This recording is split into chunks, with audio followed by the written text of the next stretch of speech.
Setiap bunga memang mempunyai ciri khasnya masing-masing. Entah itu dari bentuknya ataupun aromanya. Dan tentunya, banyak orang suka dengan aroma bunga yang wangi. Bahkan, banyak jenis parfum yang memakai aroma berbagai jenis bunga. Namun, apa yang terjadi apabila ada bunga yang beraroma busuk? Di video kali ini, kita akan sama-sama membahas tentang bunga yang mempunyai aroma busuk. Namun sebelum lanjut ke videonya, yuk dukung channel ini dengan klik tombol like, subscribe, dan loncengnya sekalian.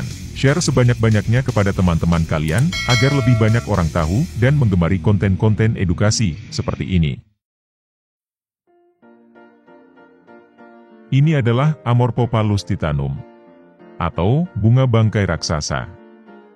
Bunga ini merupakan tumbuhan dari suku talas-talasan, endemik dari Sumatera, Indonesia.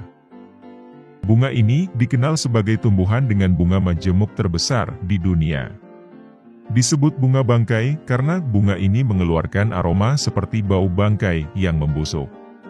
Di mana aroma yang dikeluarkan ini bertujuan untuk mengundang kumbang dan lalat untuk menyerbuki bunganya. Namun, yang kita lihat ini sebenarnya bukanlah bunganya. Lalu, mana bunganya? Apakah bagian yang ini? Bukan, itu sebenarnya adalah bagian daun. Dan ini adalah spadix, atau ganggang. Ganggang ini mempunyai suhu yang hangat seperti tubuh mamalia. Begitu hangatnya, mereka bahkan mengeluarkan uap. Lihatlah di bagian yang terkena bias cahaya itu. Lalu, di mana bunganya? Sehingga tumbuhan ini disebut sebagai bunga. Mereka sebenarnya ada jauh di dalam sini. Dan yang ini adalah bunga jantan. Dan yang ada di bawahnya ini adalah bunga betina. Meski begitu, bunga bangkai tidak bisa melakukan penyerbukan sendiri. Karena bunga jantan dan betina tidak bisa matang berbarengan. Itulah yang menyebabkan mereka tetap membutuhkan manusia atau serangga untuk melakukan penyerbukan. Bunga betina biasanya akan matang terlebih dahulu. Ketika mereka matang, mereka akan menjadi lengket dan mulai melepas senyawa-senyawa organik. Dia mulai melepaskan lebih dari 30 bahan kimia ke udara. Semua ini memiliki aroma yang cukup menyengat. Seperti senyawa metil dihidrojasmonat, ini mengeluarkan aroma seperti melati. Dan senyawa yang ini melepaskan aroma seperti keju, bawang putih busuk, dan seperti bangkai yang membusuk. Senyawa seperti inilah yang mendominasi. Dan aroma-aroma inilah yang mengundang lalat satu ini untuk datang. Dan menganggap tempat ini tempat yang paling cocok untuk anak-anak mereka nanti. Dan bunga bangkai pun berharap serangga yang singgah akan membawa serbuk sari dari bunga lain.